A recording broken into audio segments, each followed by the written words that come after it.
Every time I think I've seen it all, something will happen and I'll just get this really great intimate moment with a beaver or two that they're doing some kind of behavior I hadn't seen before.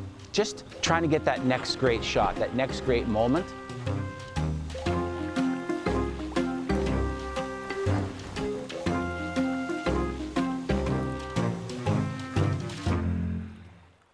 My name is Mike Digout. I'm a Saskatoon citizen of 30-some years, and over the last 4 years I've developed this hobby of going out most nights to the river and looking for beavers.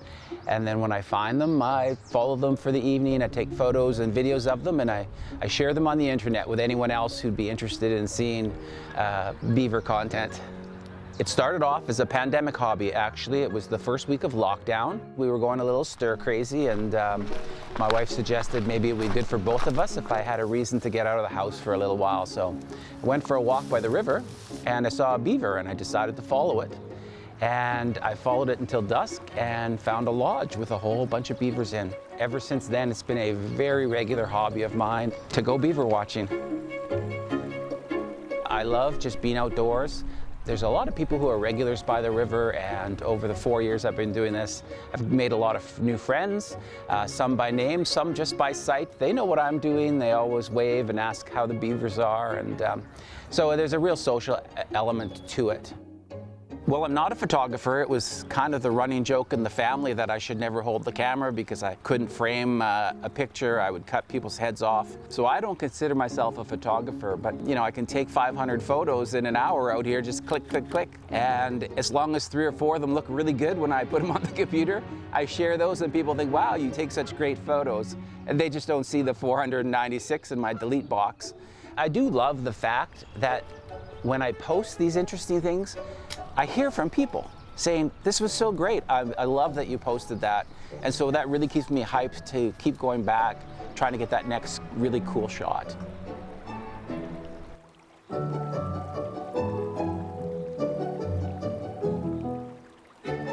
I think my biggest thrill from watching the beavers, it's probably happened about 4 or 5 times where I've just been sitting very quietly next to some beavers, and one of them has walked over and sniffed my shoe, curious about what that object is next to the water.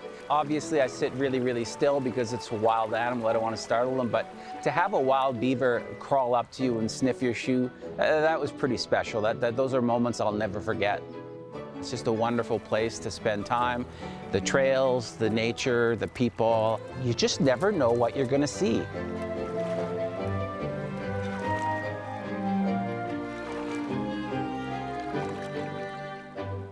I think if you're photographing wildlife, a good rule of thumb is never get close enough that the animal changes what they're doing. My rule of thumb is if an animal stops what it's doing or moves because of the photographer, then the photographer got too close. So really let the behavior of the animal be your guide. Just always give them the space they need to keep acting natural.